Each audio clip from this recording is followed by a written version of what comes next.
মামা আৰু চাচা এই দুইটা মানুহক একেখন চকীতে বান্ধিব লাগিব, হয়নে নহয়?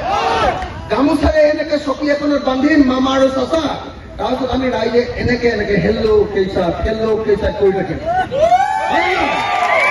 আৰু তাৰপিছত এনেকে কৰি একদম ব্ৰহ্মপুত্ৰলৈ গৈ থাকিম। দুইটাই গৈ গৈ গৈ গৈ বাংলাদেশত যি পলিটিক্স কৰে কৰক, অসমত নালাগে আৰু সিহঁতক হৈ গ'ল। চৰকাৰ যেতিয়া আমি গঠন কৰি মোক ৩৬ বাৰ যেতিয়া জেল দিছে, হিমন্ত বিশ্ব শৰ্মাক মই ৩৬০ বাৰ জেল দিম, ৩৬০ বাৰ জেল দিম মই, ৩৬০ বাৰ। হিমন্ত বিশ্ব নাৰী নক্ষত্ৰ মই জানো ক'ত ক'ত ২ নম্বৰী আছে, মোৰ সমান জনা মানুহ কোনো নাই। মই কান্দি চব বনাই 10টা ফাইল বনাই 10টা তাক থৈ দিছো, হিমন্তই ক'ত ক'ত ২ নম্বৰ কৰি দিছো। বুজিছেনে নাই? এতিয়া আমি এটা শপত লওঁ যে 2024 চনত আমি বিজেপি আৰু AIDF-ক হৰুৱাম আৰু ৰাইজৰ দল আৰু কংগ্ৰেছকে ধৰি বিৰোধী পক্ষক জিকাম বুলি এটা শপত লওঁ। এনেকে কৰি নাথাকিব, এইটো কংগ্ৰেছ ওলাইছে, এনেকে এনেকে হাতখন উঠিব, হয়নে? চবে কৈছে নাই? এই মহিলাবিলাকে 2খন হাত উঠোৱা নাই, 2খন হাত। এতিয়া ভাল লাগিছে, এতিয়া গোটেই অসমৰ মানুহ একলগ হৈ যোৱা যেন লাগিছে। কোনে হাত উঠোৱা নাই? দূৰত উঠাই যাম না, চব অসমৰ মানুহ একলগ হৈছো। এতিয়া হিন্দু মুছলমান খ্ৰীষ্টান জৈন চব অসম ৰক্ষা কৰিবৰ কাৰণে একলগ হৈছো। মই এতিয়া এটা বাক্য গাই যাম, সেই বাক্যটো মোৰ পিছে পিছে আপোনালোকেও গাই যাব।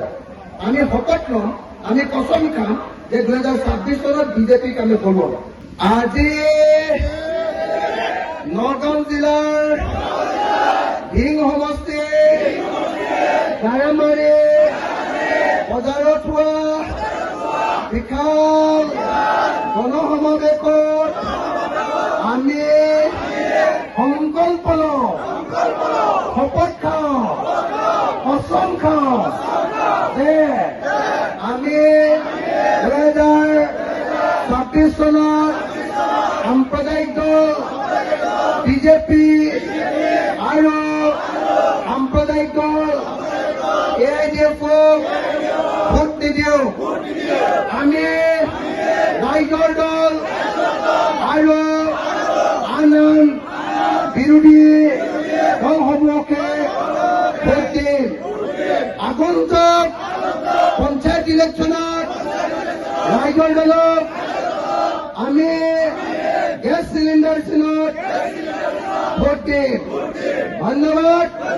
জয় অসম, জয় অসম।